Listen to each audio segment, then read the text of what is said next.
Greetings and welcome to a special edition of the Big D podcast. Before I announce today's special, and I do mean special guest, please subscribe, like, comment, whatever you want on the Spunky Spectrum Sports YouTube page where you can see not only this interview, but all my latest and greatest interviews with athletes, not just here, but around the world.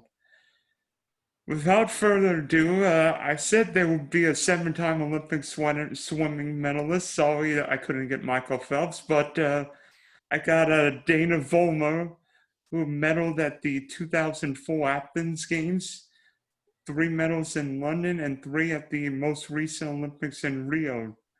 Dana, did you freestyle your way in here or butterfly? No, definitely butterfly. Yeah. Yeah, I can remember your butterfly swims. We'll talk about your swims, not just from London but Rio. So, when was your talk about your first experience in the pool? Wow, I most likely I don't remember it at all. I learned how to swim before I was even born, and my mom tells me that I was in a butterfly race when I was 4. And the competition was 5 and up, but I was taller than your average 4-year-old, and she was a coach, so they said okay, and they let me compete. I love that my dad actually says that at that age everybody's just flopping around, and somehow my flopping around moved me down the pool faster than everybody else is flopping around. Yeah, who knew height would play such a factor for a youngin', right? Yeah. So was it you who wanted to try swimming, or your parents wanted you?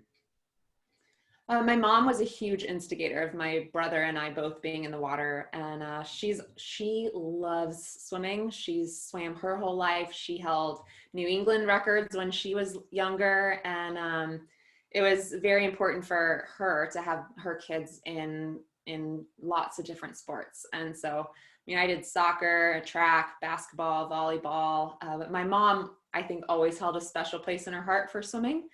And like I said, when I was born, I was already on the pool deck in a little carrier, walking around with my mom. So I feel like I basically grew up on the pool deck.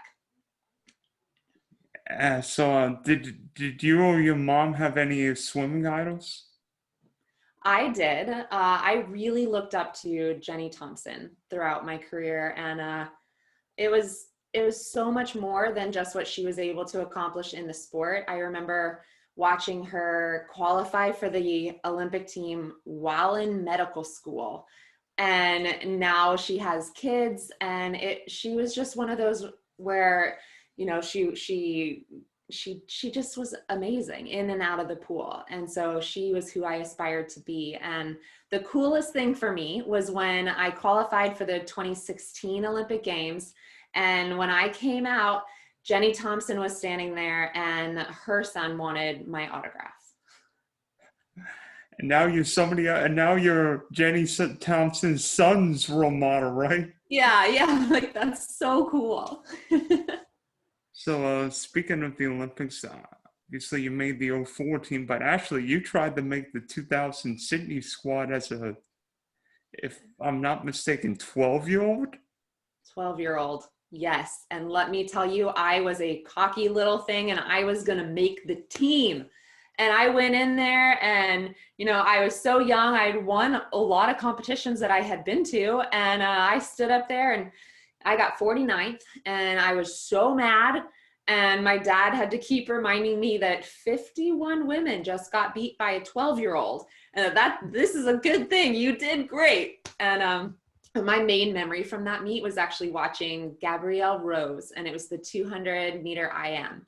And I think she was like 16 years old, and she wasn't supposed to make the team. She had a great swim in prelims and had qualified for the semifinals and then snuck into finals.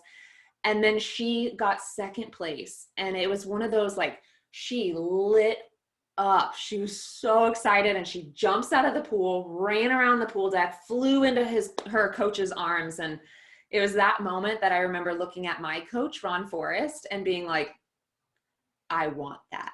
Like, that is what I want. And it was so much more than the medals, or, you know, she had gotten second. It was the sheer joy and just beaming enthusiasm for what she had just done that was amazing to get to watch. Yeah, watching these swims, what, at 14, 15, 16-year-olds just brings out a special attention, and I think it also makes us feel old in some ways. So 4 years later, your Olympic dream became a reality at 16 when you qualified in the 4x200-meter freestyle relay. Yeah, I had actually gotten second. So I swam the 200 freestyle in the finals at the Olympic Games as well. I placed sixth.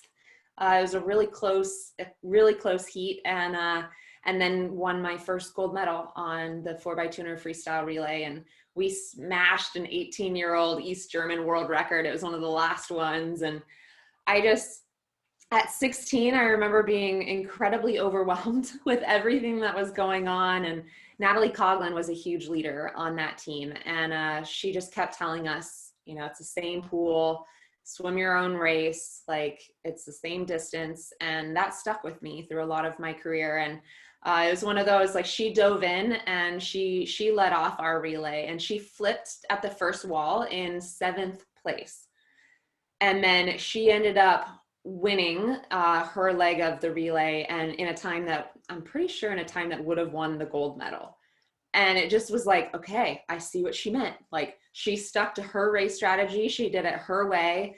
And so then when I dove in, I was able to do the same thing. And then when we won, I just remember like looking around at everybody and like, I don't even know how to act. Like, I was so excited. And so I basically like copied everything that Natalie Coughlin did, because I was like, I'm in shock. Like, yay. Wow. And every time I hear the national anthem play, that's the pool that I see. And there's like this fog kind of over the pool, and the flags being raised at the other side. And up in the stands on the right-hand side, I can still see where my parents and my brother were sitting. And it's such an amazing memory, standing up on that podium, holding my teammates' hands. And man, it was a really special moment.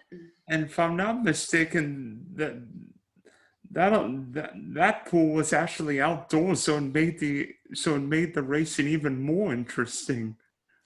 Yeah.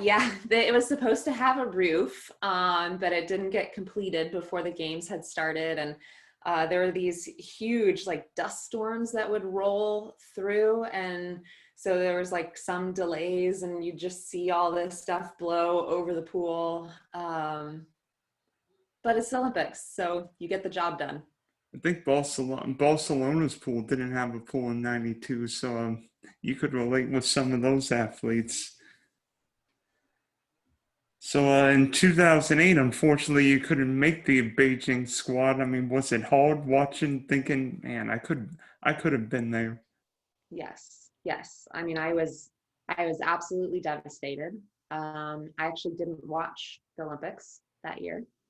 I remember flying home from Olympic trials, and you know, they had all like the Olympic promo reels on the TVs, and I would just start crying. Everything at that point in my life was tied to making the Olympic team, and I thought that defined me as a human being and kind of my worth and my job here on the planet. And I was crushed. And it took a lot of work to build my confidence back up, and to work on discovering who I am outside of swimming and what's important to me and my value as a human being. And now looking back, I don't think I would have done what I did in London in 2012 without missing the team in 2008. Like, it was just a huge shift in my approach to the sport and my approach to myself, and the way that I trained. Yeah, could also your experience at Cal have helped you? Because at least you got to compete before and after the Olympic trials, so at least you didn't have to wait a year or 4 more years for the next big meet, you could compete right away. Yeah. And I think, I mean, I would have been done, I think, swimming if I wasn't at Cal and with my teammates, and especially with Terry McKeever. And it's one thing that I don't think Terry gets enough credit for, my coach, that, you know, she sees the broader picture, and she saw my tie to my self-worth was defined by sports, and that this was a long journey in building that self-confidence back up. And she convinced me to travel to Fiji, and I did some learn to swim stuff at a community college out there with Milton Elms. And I experienced why I love the water and why it's so important to me, and the freedom that I feel when I'm in it. And, you know, it really dawned on me at that trip that I love to swim and I love the water. And it was expectations, perfectionism, you know, all these other things that were holding me back, and that was manageable. Like, I could work on that. And so a year later at the 2009 Worlds, all your preparation helped you. You got a bronze in the 200 meter freestyle and a silver in the 4x2. I actually, it's so crazy that now there's so many different world championships and meets. And I think right after missing the team, you know, with Cal, we had gone and won NC2As. And then it was the super suit era going into that world championships.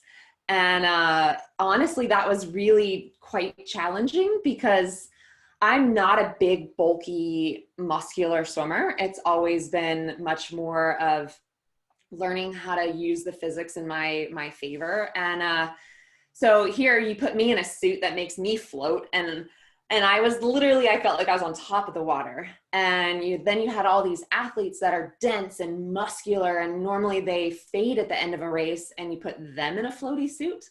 So it was a really interesting time to be a part of competitive swimming and to kind of see the change in technology and see the not balanced aid that it gave a lot of the other swimmers. Yeah, thinking back to the 2009 Worlds, and how come there were so many different world champions and medalists from the previous Olympics.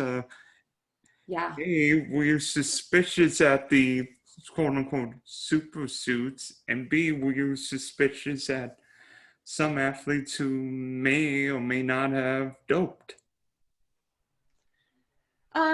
You know, I've never really tried to let doping cross my mind for those athletes. The suit gave such benefit. It was proved. And you know, there were people that I think approached the super suit era better than I did, and that they had to change their strokes, to their technique in the pool, to benefit them, to learn how to maximize the use of the suit. And I kind of stayed with the technique that I had, and that was at a disadvantage for me. No, but it was one of those that was the first time that I had gone under 57 seconds, I believe, in the 100 fly. And I didn't medal, I don't believe. I'm so bad with like remembering the exact meets, but it was the American record for the 100-meter butterfly. And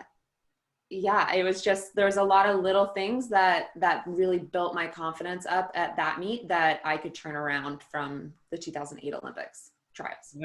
For you, was butterfly or freestyle easier? Easier. I honestly, I've always enjoyed butterfly. And even when my arms are the most tired, I tend to choose to do butterfly because I do it through my body. And or it's like kind of like doing the worm on the surface of the water, and my arms can kind of be thrown from that worm. And so, yeah, so many people think of butterflyers as like these great big muscular shoulders, and it's all about power, but it's not. Like, you can learn so much more about the buoyancy of your lungs, the density of your hips, and the way that you create that worm going across the water is so much more efficient than just trying to power your way through it. Yeah, I almost think I think some people compare swimming with like swimming for runners and how big those runners are, particularly if you're only running 100 meters. But there've been plenty of swimmers on the men and women's side who were not the most muscular, but could finesse their way in the pool. Yeah, definitely. And I still feel like we're learning so much about how to actually be efficient in the water. And you see these different stages, right? Of it's all about reducing drag. And we put our bodies in these horrible little positions and we're trying to swim to reduce drag. And now it's like, you know what, hey, like our shoulders don't actually like swimming like that. And we're not as powerful when we're like that. And yes, we have more drag, but our outcome is significantly increased. And so I still think that we're going to see huge time drops in the sport of swimming, because I think there's just still so much that we're learning. And so 2 years later at the 2011 Worlds, you got two golds, one in the 100-meter butterfly and one in the 4x100-meter medley relay. Were you finally thinking, I'm here, I'm a world champion, and B, were you thinking London's next? Definitely at that point, a year out, and to have gone a best time, I dropped so much time there. I ended up with like a 56.4, something like that. Again, times, but a low 56, and just starting to feel like, okay, I'm starting to see great performances from myself time in. And it was one of those that I knew that it was a mental game for me, that I put so much pressure on myself and this fear of missing the Olympic team, that was something that I really had to work on. And my coach, Terry, and I just started working on that every single time I stood up on the blocks.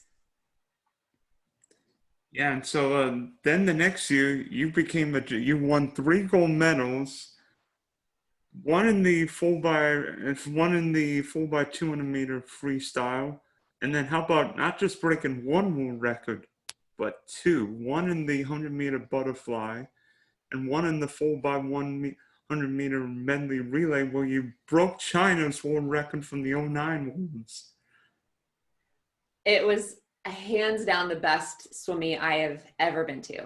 And my coach from Cal was the head coach, and the women's team was incredibly close. And I just felt like we were so bonded and like fighting for each other every single swim that we had. And to go out, and the 100 flies the first day. And, I had decided, okay, I wasn't handling pressure well in the past. So it was like, I'm going to break the world record in prelims, get all that pressure off my back. And so I was like, okay. And so I dove in and I tried as hard as I could. And, I was still a couple tenths off, which is a lot in swimming. And so I was like, all right, semifinals, like this is so close to being the same setup as finals, the same amount of pressure, like I'm going to do it now. And I dove in and I tried so hard. And just earlier, you heard me talking about how I'm much more of a finesse swimmer, and it's all about kind of feel for the water and that worm. And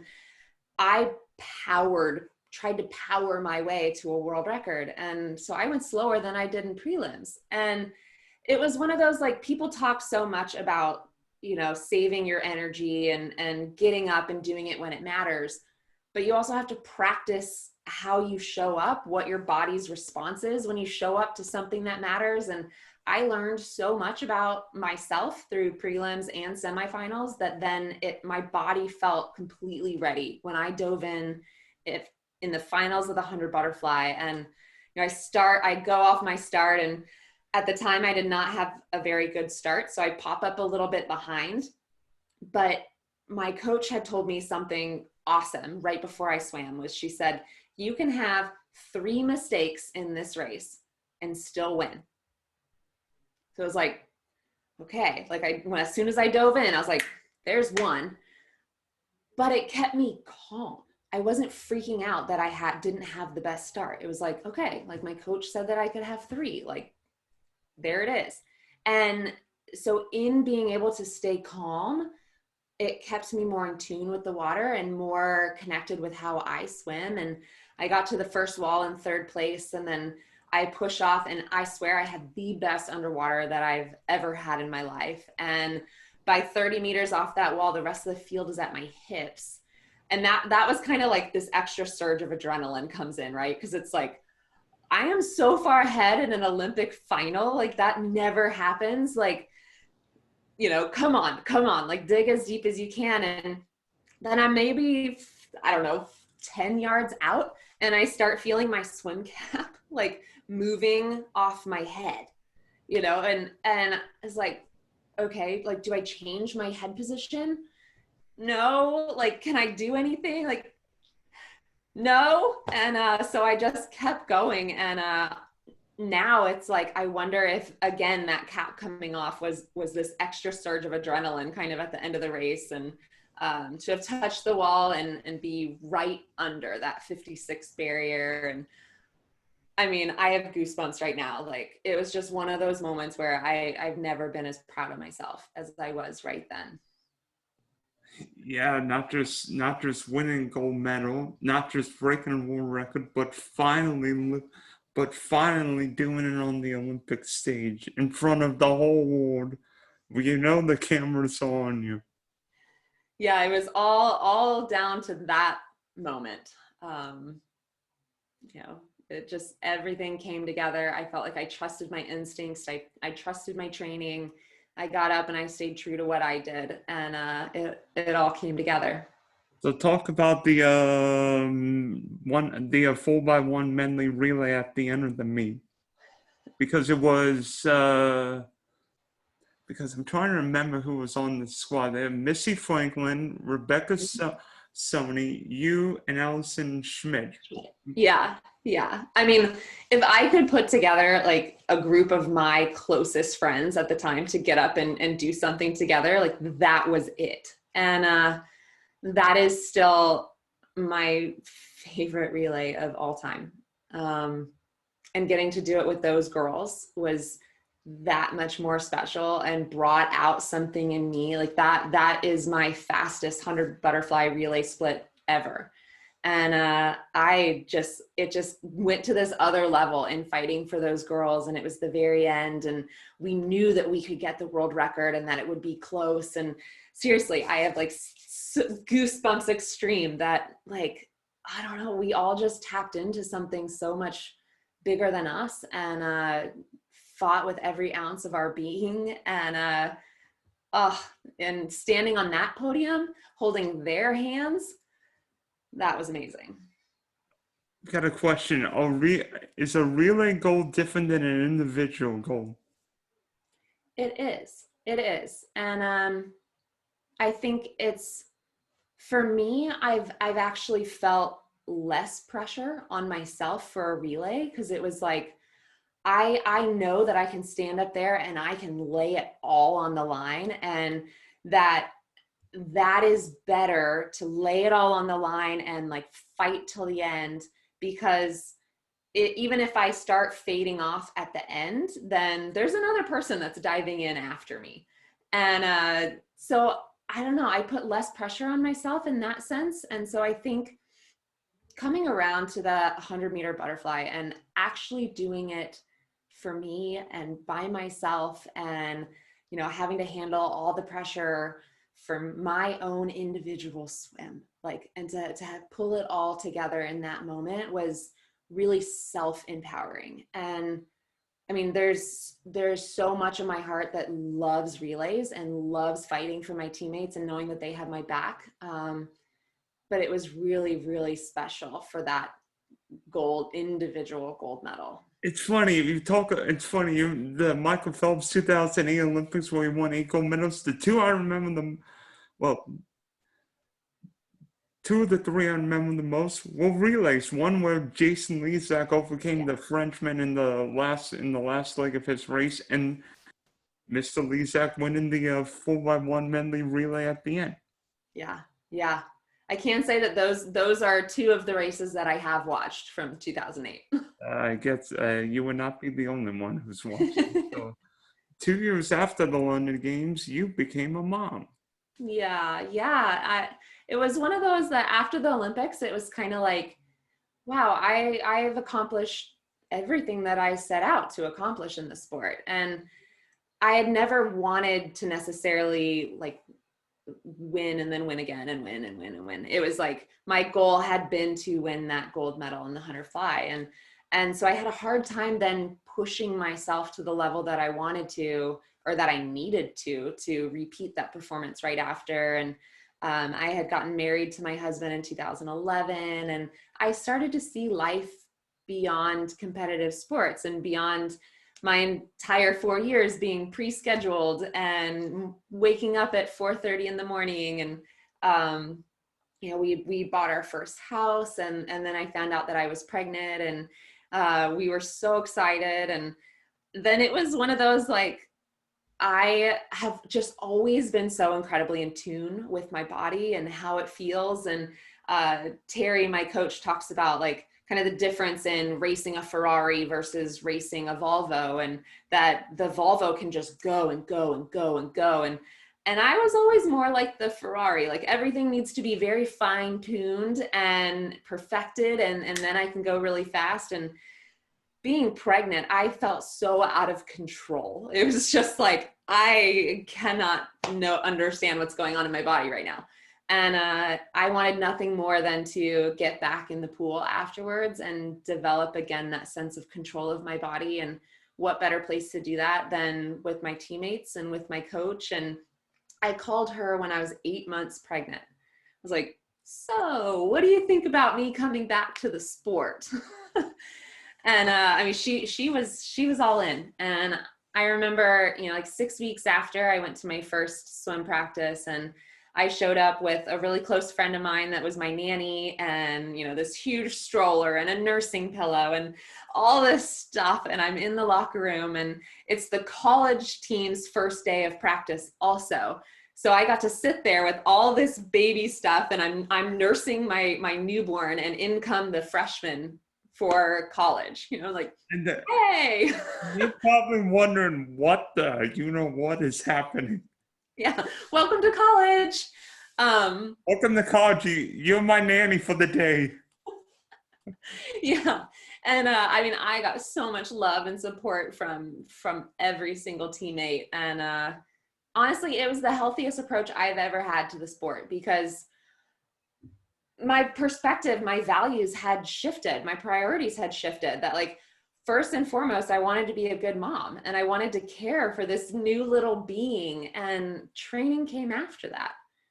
And so it was like, I learned so much more about recovery and the importance of taking good care of myself. And that, if I'm up almost all night, like with a crying baby, like that I'm not actually getting that much out of training that next morning, and it might be better to sleep. And so I kind of got to see how I had kind of pushed aside the recovery part. And but it was also just an approach that made me feel empowered as a woman and as a mom, and that I could approach this on my terms. And it wasn't just, I want to make an Olympic team, and that is my ultimate goal, and everything else comes second. It wasn't. It was just this life that I developed that I had loved, and I loved training and pushing my body and being in tune and being with my teammates and my coach, and then getting to come home and be a mom. And things actually happened faster than I thought. And I would never have told you that 17 months after giving birth that I would be standing on an Olympic podium. Well, speaking of an Olympic podium, in Rio, you got 3 more medals: a bronze in the 100 butterfly, a silver in the 4x1 freestyle relay, and a gold in the 4x1 medley relay. Was it different winning those medals as a mom? Yes, it was. And I think, just being 17 months out, and having a new appreciation for my body and what it's capable of, and all the amazing support that I was getting from other moms, and yeah, it was just really, really special. And knowing, again, it was another layer of removing pressure from myself, that my life after the Olympics didn't depend on what happened, didn't depend on my performance. And I could just get in and do what I love and enjoy it and try to come out with the best outcome. And, you know, even in that 100 fly, like as I reached for the wall, I remember basically like pleading, like, please let it be a medal.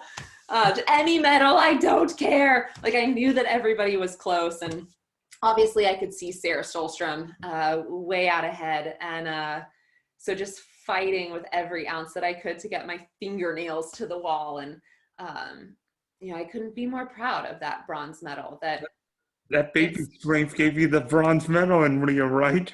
Oh yeah. Yeah. So training doesn't even compare to giving birth. And it was like, I can give anything for a minute.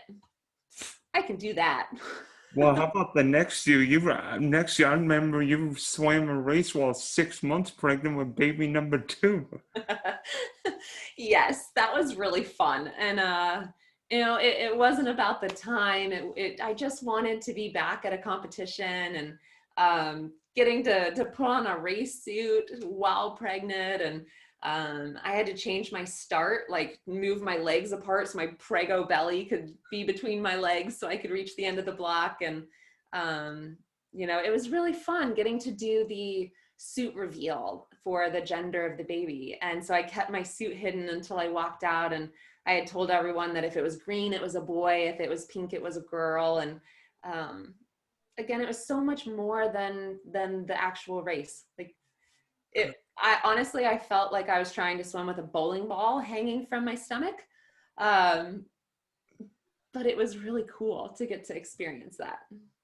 Yeah, so obviously, if Tokyo can successfully host this year's Olympics, what event or events will you be looking forward to seeing this July?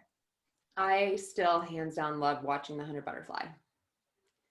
So I have enjoyed seeing the upcoming 100 butterflyers in the US, and starting to see some significant time drops. And you know, I still hold the American record from London, and that's too long. Like I am ready to see that someone has figured out a way to go faster than I had. And that's the progression I want to see in the sport. And you know, I can't imagine necessarily it lasting through this next Olympics, but we'll see. And again, I know so many of those girls, and I know how hard it's been, the struggles and what they've had to deal with this past year, and to watch them get to compete would just be great.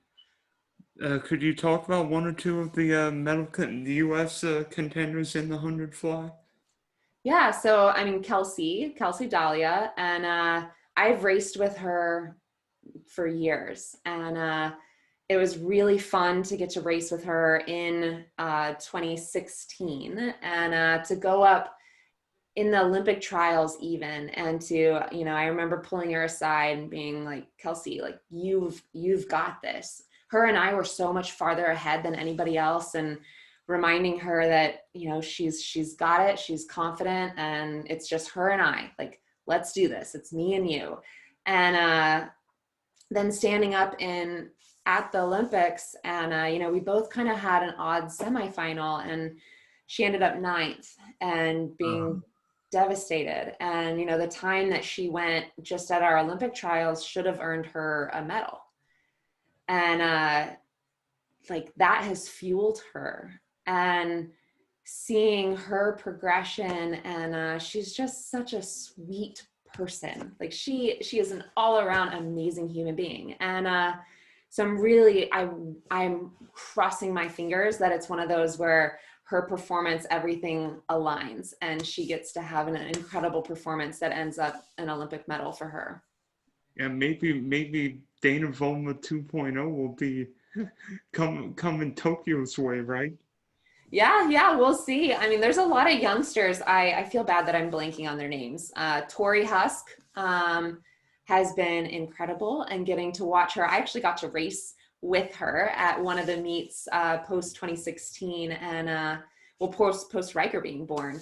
And she was, again, I just love that most of the people that I've met in the sport are incredible human beings, and it just makes you root for them that much more. And seeing the times that she's dropped, and there's some short course swimmers who have put up amazing times, and so I'm excited for American Butterfly, and I want to see where it's going to go. Well, two American swimmers many people may recognize, Ryan Lochte and Katie Ledecky, will hopefully be in the pool. What do you expect from them this year? I mean, Lochte, after what we would call a, dismal 2016, and Ledecky, well, she wasn't really herself at the last World Championships in 2019. I mean, what do you expect from both those legends? I feel like it's whenever it's the Olympics, like that's when you see their incredible performances. And people can say what they want about 2019 World Championships, but you never know what's going on in someone's preparation for the Olympic Games, what we thought would be the next year. And I have known Ryan. We were on our first team together in 2014, and 2003. Yeah, we went on the Pan American Championships team together.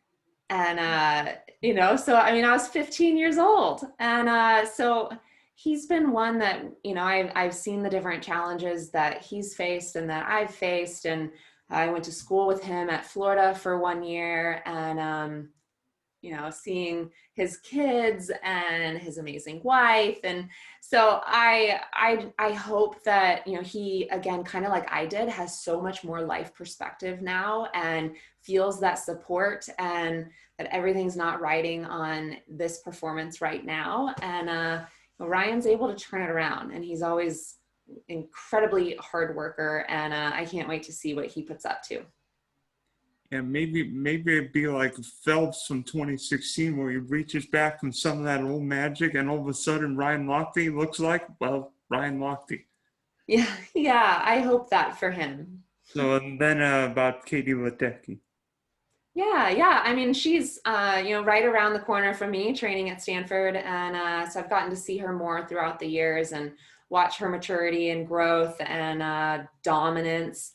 So I can only imagine that it's going to be incredible. And, as we've started to see some people starting to show up and be a little bit closer to Katie, and Katie just takes that in stride and puts it even more into her training. And either way, it's just going to be incredible to get to watch all those athletes. Yeah, and actually see some swimming competition for the first time, a year plus, would be A, gratifying, B, I'm sure Rowdy Gaines is probably already calculating relay splits right now, and see Most likely. I can see Rowdy definitely doing that. He's well prepared already. Yeah, and see probably calculating how many medals the U.S. could win right now. Yeah. So my last question for you is, what food or foods would you eat the night before a big race?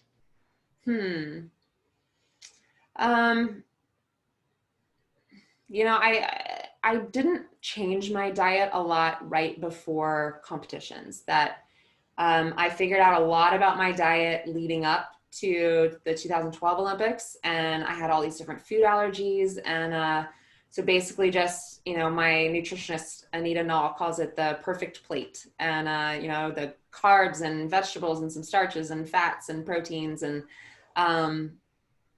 you kind of put that together any way you can. And specifically before races, I don't do a lot of sauces. I don't tend to do anything spicy. It's pretty bland. It's like rice, some chicken and broccoli and a salad.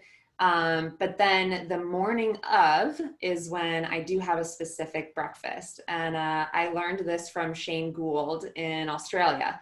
And so it's some kind of rice, like brown rice, or you can do quinoa, and then it's some kind of nut butter mixed in, or tahini, almond butter, peanut butter. and then some trail mix. And it's calorie dense. And because I would always get so nervous that I didn't feel like I could eat. And so getting something, you know, that I didn't have to eat a lot of it, but because it had the fats in it and the protein, it would sustain me. And it became, probably since 2011, it was the breakfast that I had before every competition. Yeah, who knew boring foods would be so delightful come medal time, right? Yeah, yeah. Thank you for hopping on my podcast, and we'll be seeing the kids grow up, and maybe you future stalls, potentially. What do you think? 2028 Olympics in LA. It's right down the road from you, right? Yeah, that seems so soon and around the corner. Yeah, yeah. So thank you. Thank you, Dylan, for having me on and being so patient. And it was wonderful getting to sit and talk with you. It was fun seeing a 7-time Olympic medalist. Thanks.